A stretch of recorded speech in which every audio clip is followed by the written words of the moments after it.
এজন চৰকাৰী কৰ্মচাৰীক কিবা কাৰণত হঠাতে অকণমান নিজৰ দৰমহাটো 10 দিন আগত লাগে সে মোৰ দৰমহাটো 1 তাৰিখে হ'ব কিন্তু 25 তাৰিখে মোৰ দেউতাৰ বেমাৰ হ'ল বা 25 তাৰিখে মোৰ ল'ৰাটোক সাডেনলি তেওঁ কলেজত এডমিশন পাইছে তেওঁৰ ফিজটো আমি জমা দিব লাগে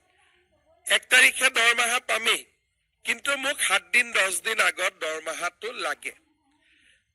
ৰাজস্থানত এটা নতুন তেওঁলোকে ব্যৱস্থা কৰিছে যে খুব কম ৰেট অফ ইন্টাৰেষ্টত এনেকুৱা আজিকালি বেংক থাকে যে লগে লগে দৰমহাটো এডভান্স দি দিয়ে তাৰ পিছত দৰমহাটো আপুনি 1000 কৰি ঘূৰাই দিব পাৰিব বা একেলগেও ঘূৰাই দিব পাৰিব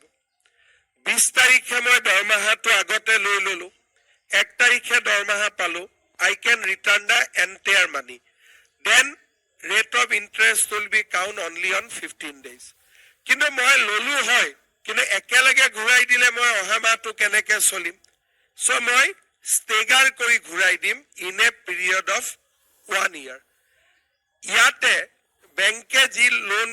চাৰ্জ কৰে সেইটো লোন নহয় চৰকাৰৰ লগত আমি নেগোচিয়েট কৰিম খুব কম ৰেট অফ ইন্টাৰেষ্ট হ'ব মেবি 1% যে আমি 15 দিনৰ কাৰণে ধাৰ লৈছো তো rate of interest will be just 1% কিন্তু এবছৰলৈকে টকাটো লাহে লাহে ঘূৰাই দিম তেতিয়া হয়তো ৰেট অফ ইন্টাৰেষ্টটো অলপ বেছি হ'ব মই ফাইনেন্স ডিপাৰ্টমেণ্টক অনুৰোধ কৰিম যে এটা ট্ৰান্সপাৰেন্ট বিড প্ৰসেছৰ জৰিয়তে আমি এই সুবিধাটো চৰকাৰী কৰ্মচাৰীসকলক দিব লাগে কাৰণ মই দেখিছো আৰু আমি নিজেও এইবিলাক এক্সপেৰিয়েন্স কৰিছো আমাৰ দেউতাহঁতে চৰকাৰত কাম কৰিছিলে 1 তাৰিখে দৰমহাটো আহিব কিন্তু টকাটো 20 তাৰিখে লাগে দাদাক হোষ্টেলত দিবৰ কাৰণে কাৰোবাৰ ওচৰত হাত পাতিব লাগে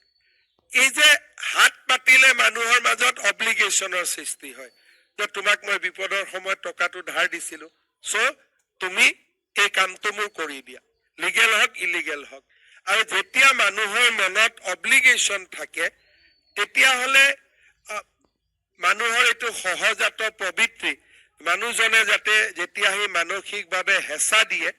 তেতিয়া কিবা নহয় কিবা আমি ৰাস্তা উলিয়াব চেষ্টা কৰো যে মানুহজনক আমি কেনেকৈ সহায় কৰিব পাৰো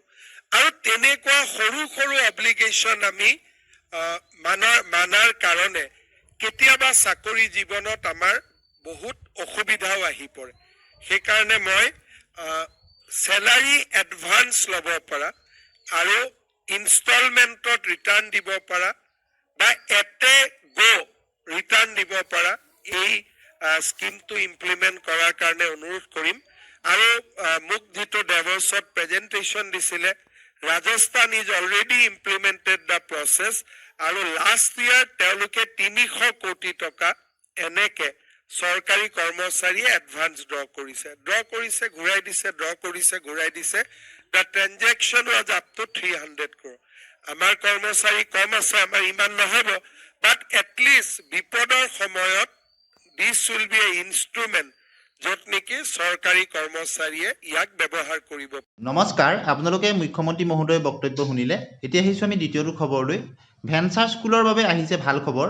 5 ফেব্ৰুৱাৰীত মুকলি হ'ব পোৰ্টেল আবেদন কৰিব পাৰিব সকলো ভেঞ্চাৰ স্কুলে গতিকে ভেঞ্চাৰ বিদ্যালয়সমূহ বা কলেজসমূহৰ ক্ষেত্ৰত এটা ভাল খবৰ প্ৰদান কৰিলে শিক্ষামন্ত্ৰী মহোদয় আৰু মুখ্যমন্ত্ৰী মহোদয়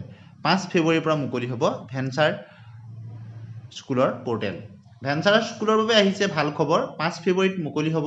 পোৰ্টেল আবেদন কৰিব পাৰিব সকলো ভেঞ্চাৰ স্কুলে সেইবাবে ধন্যবাদ মুখ্যমন্ত্ৰী ধন্যবাদ শিক্ষামন্ত্ৰী মহোদয় কেন্দ্ৰীয় চৰকাৰৰ কৰ্মচাৰীৰ বাবে এটা সুখবৰ আহিছে ডিএ চূড়ান্ত হ'ল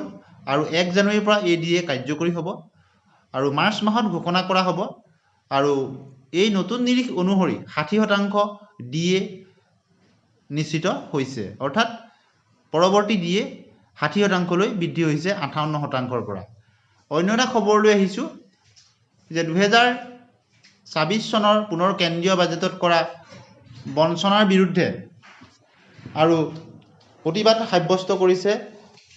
অংগনবাদী কৰ্মী সহায়িকাসকলে, কিয়নো নতুন কেন্দ্ৰীয় বাজেটত তেওঁলোকৰ যি দৰমহা বা মজুৰি তেওঁলোকক বৃদ্ধি কৰাৰ কথা তেওঁলোকে দাবী জনাইছিলে ICDSৰ তৰফৰ পৰা। আৰু এই ক্ষেত্ৰত কেন্দ্ৰীয় যি বাজেটত কোনো বিশেষ ধৰণৰ তেনে দৰমহা বা মজুৰি বৃদ্ধি কৰাৰ ক্ষেত্ৰত কোনো বিশেষ তেনেধৰণৰ পুঁজি আবণ্টন কৰা দেখা নগ'ল বা তেনেধৰণৰ ভাল খবৰ নাহিল। সেই প্ৰতিবাদত অসমকে ধৰি বিভিন্ন ৰাজ্যৰ অংগনবাদী কৰ্মী সহায়িকা বা ICDSৰ অধীনত অন্যান্য কৰ্মীসকলে তেওঁলোকে প্ৰতিবাদ সাব্যস্ত কৰিছে আৰু অসমতো ইয়াৰ প্ৰতিবাদ সাব্যস্ত কৰিছে। গতিকে আপোনালোকে নিশ্চয় গম পালে